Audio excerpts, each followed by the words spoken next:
కథ కంటే ముందు బాబీ మనం ఏం చేద్దాం అని మాట్లాడుతూ ఆయన ఇస్తున్న ఫ్రీడమ్తో ఆదిత్య 369లో ఉన్న ఒక విజువల్ చూపించారు ఆయన. సో మేము ఆల్రెడీ ఒక ఐడియా అనుకుంటున్నాం, ట్రావెల్ అవుతున్నాం. ఈ క్యారెక్టర్ ఆయన ఎప్పుడు మాట్లాడేది ఏంటంటే, నన్ను నా కోసం నాన్నగారి తర్వాత నా కోసం వస్తున్న అభిమానుల కోసం నేను ఏదైనా కష్టపడతాను బాబీ.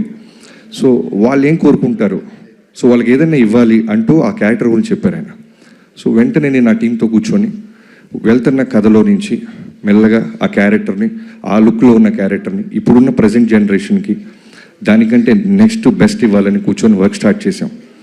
నాకు తెలిసి కథ విషయంలో నేను ఎప్పుడు వినలేదు. బాలకృష్ణ గారితో కొన్ని ఫ్యూ మీటింగ్సే.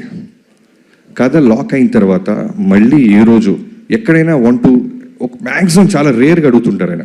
అది కూడా ఎలా అడుగుతారంటే, బాబీ గారు ఇది ఓకేనమ్మా, ఇది ఓకే, చూసుకో ఒకసారి, ఇది ఇలా కూడా చూడొచ్చా, ఇది ఇలా కూడా చెప్పచ్చా అంటే దాంట్లో ఏదో ఉన్నట్టు.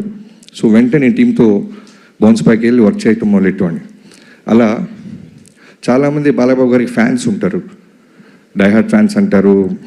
నేను వర్క్ చేసినప్పుడు నేను రాసిన ఒకే ఒక పదం, ఆయన గురించి నేను తెలుసుకున్న తర్వాత రాసిన ఫస్ట్ డైలాగ్, ఒకడెవడో అంటాడు సినిమాలో, ఇతనికి శత్రువులు ఎక్కువ అని.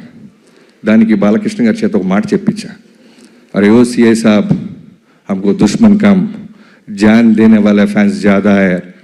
సో అది నిజంగా బాలయ్యబాబు గారితో పనిచేస్తే ఫ్యాన్ అవటం కాదు, లవ్లో పడిపోయి అడ్మైరర్ అయిపోయి మనం ఫాలోవర్ అయిపోతాం. అంటే ఒక సినిమా రన్నింగ్లో ఉన్నప్పుడు నాకు ఏ రోజు కూడా మళ్ళీ ఈ హీరోతో ఇమీడియట్గా చేయాలి, మళ్ళీ కథ రెడీ చేయాలని ఏ రోజు అనిపించలే. ఫస్ట్ టైం నా కెరీర్లో మళ్ళీ బాలకృష్ణ గారితో మళ్ళీ దీనికంటే బెస్ట్ కథ చేయాలని ఆలోచనలు మొదలని. అలాంటి బాలయ్యబాబు గారు ఆరా అది. ఎంత ఫ్రీడమ్ ఇస్తారంటే ఇవాళ రోజున డాకు మహారాజ్ గురించి అందరూ పొగుడుతున్నా, విజువల్స్ బాగున్నాయి, యాక్షన్ బాగుంది, అన్నీ బాగున్నాయి అంటున్నా. దానికి కారణం ఆయన ఇచ్చిన ఫ్రీడమ్. ఎంత అట్మోస్ట్ రెస్పిస్తారంటే డైరెక్టర్గా, అది నాకు ఆనందం కన్నా విపరీతమైన బాధ్యతని బరువుని పెంచేసింది. ఈయన ఇంత నమ్మేస్తున్నారు వాళ్ళని. అంటే లిటరల్గా చెప్తున్నాను, ఓ డైరెక్టర్ వెళ్తున్నప్పుడు ఆయన సిగరెట్ కూడా తాగరు. అంటే ఆయనకున్న స్టార్డమ్కి, ఆయనకున్న ఆరాకి, ఆయనకున్న ఫిల్మోగ్రఫీకి.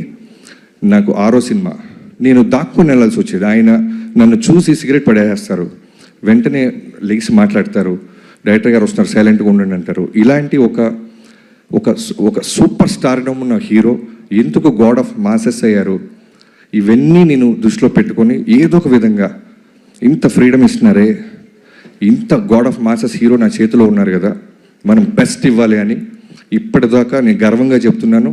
ఇంకా వర్క్ చేస్తానే ఉన్నాను, చేస్తాను కూడా.